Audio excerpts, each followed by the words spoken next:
Syringe দিয়ে নেওয়ার চেষ্টা করবে। এখানেও শান্সি কাঁদেই নাই, সিস্টারের কাছে কাঁদেই নাই, আমার কাছে কান্না করছে। দুধ দিলে ঘুমিয়ে যাবে, কিন্তু এখন দুধ দেওয়া যাবে না।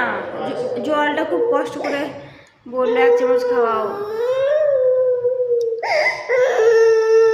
না না না না গো,